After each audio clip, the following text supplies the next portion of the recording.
どうも、マスです。今回はですね、久しぶりに台湾の自宅からお届けしてるんですけれども、前回の Vlog を見ていただいた方はご存知かもしれないんですけれども、台湾で働いてた会社を休職して、1ヶ月間ぐらい日本に戻ってました。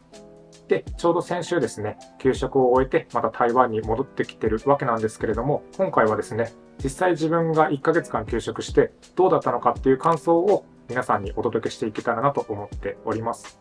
で、今回動画撮ろうと思った理由なんですけれども、実際その給食って僕も今回初めての経験だったし、そんな今後人生ですることないと思うんですよね。なので、もし同じような境遇の方がいらっしゃったら、何かしらの参考になるのではないかと思って、今回動画に残すことにしました。で、今回お届けしたい内容としては、実際に給食してどうだったのか、で、給食中どう過ごしてたのか、で、給食中にやって良かったことの3点を中心にお届けしていけたらなと思っています。で、まず本題に入る前に、なんで僕がそもそも休職しようと思ったのかっていうところなんですけれども、もともと、僕がですね、台湾の会社で、日本の事業部長っていう立ち位置でずっと働いてたんですけれども、ちょうど今年組織のいろいろな変更があって、また自分が新しいポジションで新しい仕事の内容でこう始めることになったんですけれども、その中で結構、なんていうんですかね、目の前の仕事に追われる日々が続いて、で、その中でもちょうど同時並行っていう形で自分が本当にこう今後やっていきたいことって何なのかみたいなところをこう考え始めた時期だったんですよね。ただ目の前の仕事に追われる中でどんどんこう精神的にいっぱいいっぱいになってしまうところがあって、自分自身不安定な状況で働いてるなっていう自覚はありつつ、働いてたんです。で、ちょっと休職した方がいいなって思ったことが、何回かあって、休職をさせていただいたっていう経緯になります。はい。で、実際1ヶ月間、台湾で休職するのも良かったんですけれども、せっかく1ヶ月間休みもらってるなら、ちょっと一旦日本に戻ってゆっくりしようというところもあって、日本に戻ったという感じになります。まず、実際自分が休職して良かったのかどうかっていうところで言うと、休職して良かったと思います。実際自分が仕事から距離を置いたことによって、またその自分の心の余裕ができて、友人に相談したりだとか、自分がそのやろうと思ってた創作活動、例えば写真を撮ったり、この YouTube もそうですよね。忙しくてできてなかったことをこう自然と取り組めるようになったので、そういった意味では、こう、なんていうんですかね。自分のやりたいことに対してまた前向きになれたので、すごく良かったなと思います。一方で自分がその1ヶ月後、よし、また前向きに頑張ろうっていう気持ちになれたのかっていうと、やっぱりそうではなくて、パーセンテージで言うと30%ぐらい、また前の環境に戻るけど、頑張ろうか、みたいな感じの、そういう気持ちだったのが正直なところです。実際僕自身、その仕事の根本的な問題は仕事でしか解決できないと思っていたので、確かにその仕事から距離を置くことによって、日々目まぐるしく来てたメールだったり、スラックの通知っていうのは鳴りやみ、心の精神衛生上的な意味で言うと、すごく良かったんですけれども、仕事の根本的な解決にはなりませんでした。ただ、自分が1ヶ月休んだことによって、先ほど言ったように、友人にこう相談することもなかっただろうし、前向きにその自分のやりたいこととかっていう考える時間とかもなかったので、そういう意味では今後自分がその進むべき道筋みたいなものがこう徐々に見えつつあったので、とてもその自分にとっては意味のある1ヶ月だったなっていう感じはしています。実際僕自身は精神的に落ちきってしまうちょっと前に休職したことによって、そんなにずっとこう病んでる状態ではなかったんですけれども、最初の数日間は無気力状態だったので、ひたすら寝て、あとは見たいけど見れてなかった、映画だったりドラマっていうのをひたすら見てました。で、数日後ぐらいには、やっぱり YouTube 撮りたい、写真撮りたい、なんか書きたいみたいな気持ちが湧いてきたので、今回のその給食のことを記事に書いたりだとか、あとは写真を撮りに行ったりだとか、YouTube の動画も撮影してました。最初にちょっとその心の栄養分的なところをこう、どんどん、なんていうんですか、補給して、で、そこから実際自分の創作活動をどんどんしていったっていう感じになります。なので、この間は美術館に行ったりだとか、なんかその時間がないから後回しにしてたことっていうのを、なんか全部やったような気がしますね。で、あとは、やっぱりこういう期間の時ってずっと一人でいるとどんどんこう塞ぎ込んでしまう傾向にあるなと思ったので、信頼できる友人に相談したりだとか、そうやってどんどん人と話すようにしてました。で、話す内容としては、相談というか、ちょっと今後どうしていこうかなとか、なんかそういうカジュアルな話をいろんな人とこうしていったっていう感じになりますね。で、なんか人と話すことによって自分の思考が整理されたりだとか、あとなんていうんですかね、どんどんこうネガティブな方向に行くんじゃなくて、前向きに物事を考えれるようになるので、すごく良かったなと思います。この1ヶ月間は、総じて友人と話したり、あとはもう時間がなくて、やりたくてもできなかったことを淡々とこうやった1ヶ月になったなと思いますね。漠然とやりたいことっていうのはたくさんあるので、この1ヶ月なんか何もしない状態で飽きたっていうのは正直なかったです。なんか、この休職状態が、あともうちょっと続いたらいいのになっていうのは思ってましたね。なので、そんな感じで、割とこの休職してた1ヶ月間は、すごく有意義に過ごせたのかなと思っています。まず、そもそも休職するのって、中には難しいなって感じる人もいるかもしれないです。ただ、自分の中で何かこう働いてる中で、違和感とか感じたりしたら、迷わず休職を選んでほしいです。で、やっぱりその休職ってある人によっては、なかなかそんなんできないしっていう人もいるだろうし、勇気のいることだと思うんです。で、実際僕も休職って誰かに言われないと、仕事ってそもそも終わらないじゃないですか。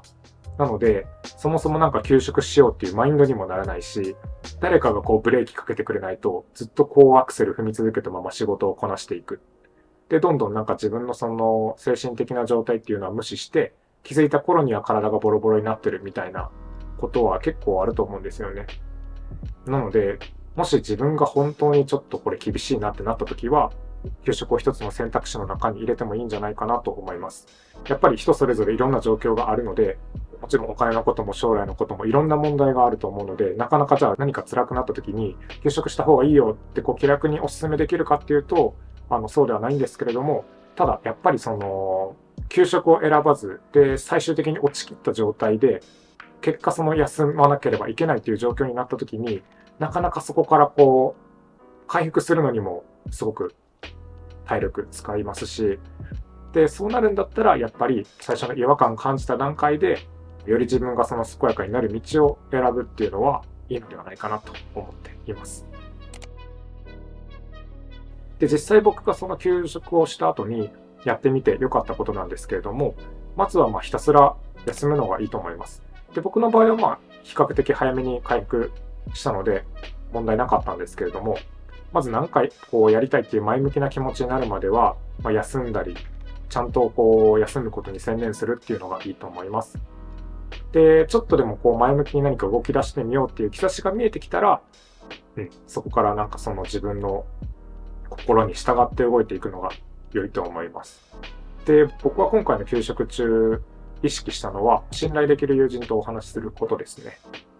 やっぱり一人になってずっとこう塞ぎ込んで考えていても何もこう前に進まなかったりするので、自分がちょっとでもこうしようと思ってるんだよねとか、こういうところ辛いんだよねみたいな話をちゃんと信頼できる友人にこうしていくっていうのが自分の中ではしてよかったなと思います。自分がこうあまり想定してなかったことに気づかせてくれたりだとか、自分の目の前の視野とか景色がこう広がっていくような感覚になって、なんかどんどんこう物事をポジティブに